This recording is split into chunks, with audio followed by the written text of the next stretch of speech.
Thank you, Alice. Well, it's a pleasure to be here today. I'm Daniel Hook from Digital Science.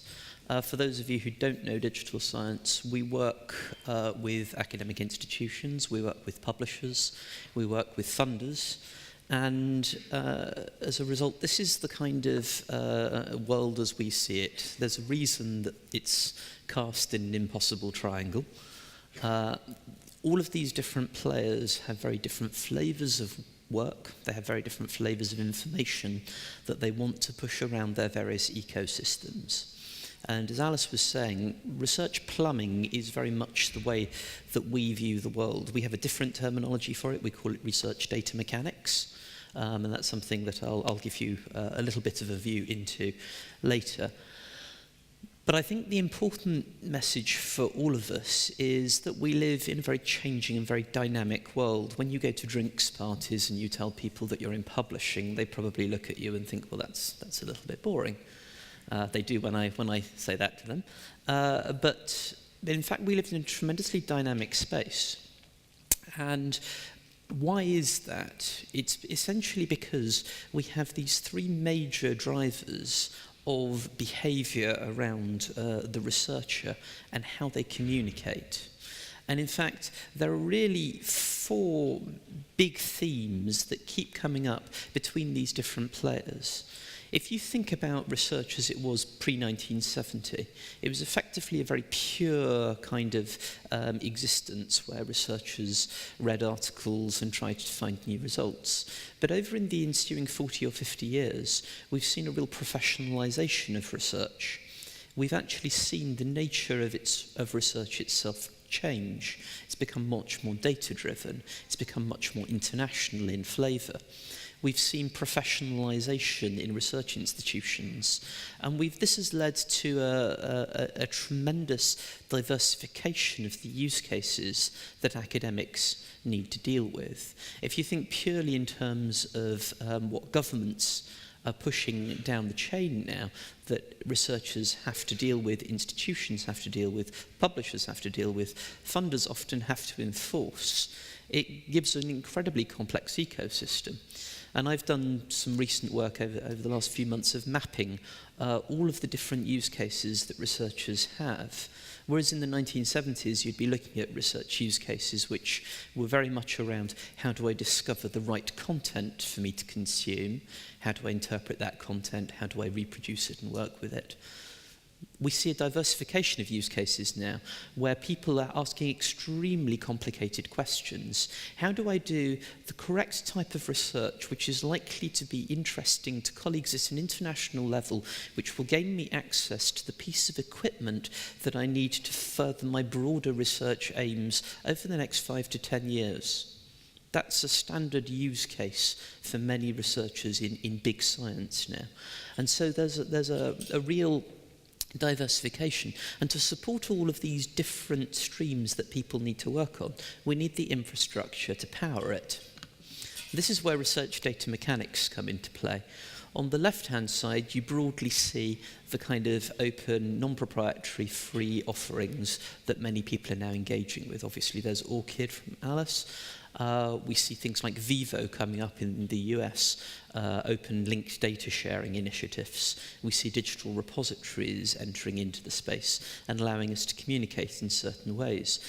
But many of these are quite established now, and on the right-hand side, there's kind of the digital science take in trying to support the ecosystem. We try to use Figshare to allow people to share data freely, and that's a service that we make freely available to researchers. We use symplectic elements to allow institutions to pull all of these data streams together and to allow them to report in interesting ways internally. Altmetric allows you to understand different aspects of an article and how it's mentioned. And of course, our newest initiative is Grid, which is us trying to be open as well.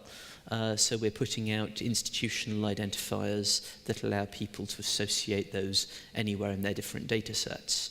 And wherever possible, we've tried to create our own data systems in a way that allows people to use them freely, to access APIs, to have excellent quality data in a way that doesn't tie you to use of our products, but rather acts as a gateway between different data sets.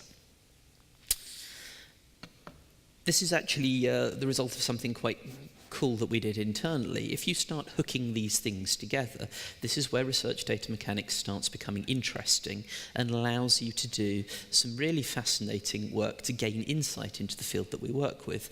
And this, in some sense, is the real payoff of taking the approach with open data, open APIs, unique identifiers. So what one of my colleagues back at Digital Science was able to do was take the PubMed data set. He was able to mine it for addresses, match them to the grid identifiers, use those grid identifiers then to do a match of the altmetric data that we have on the DOI of the article from Crossref.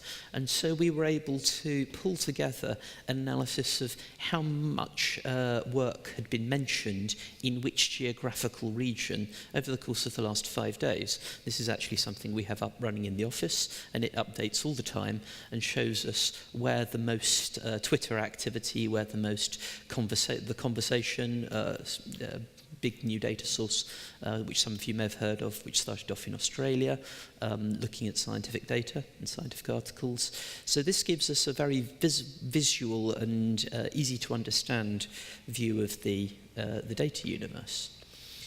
I think one of the really interesting things, I'm supposed to be giving you a little bit of an institutional perspective here, so this is bringing it back to the institution. Colleagues at the University of Cambridge came up with this really beautiful infographic. You can find it at Figshare at the link at the bottom, the DOI at the bottom. And it shows you how they conceptualize their research information system. These are all of the different systems and all of the different pieces of data that they bring together. This is something that they've shared with academics, and academics can see how the university thinks about the space. So you can start seeing that your ORCID is linked to your ResearchFish account, and it links over to your ref review module and how your return is being put into the government. And you have all of these different data sources, publications data sources, data sources, esteem and impact. All of this is brought into the picture. The really interesting thing is that in 2008, the University of Cambridge was doing none of this. So they've really come an incredibly long way in the last 7 years by pulling all of this together. And I think, again, another payoff from pulling all the data together is that Cambridge have produced some really interesting collaborative clouds to show who's collaborating with whom in the institution. So at administrative level, they're getting an insight into how the university is working. Unfortunately, this is a static picture, but again, if you go to the link at the bottom here, if these are shared later, you can see a very live interaction which shows you how different groups of people are collaborating just across the University of Cambridge. It's quite fascinating. But this is my turn to hand over now to Klaus.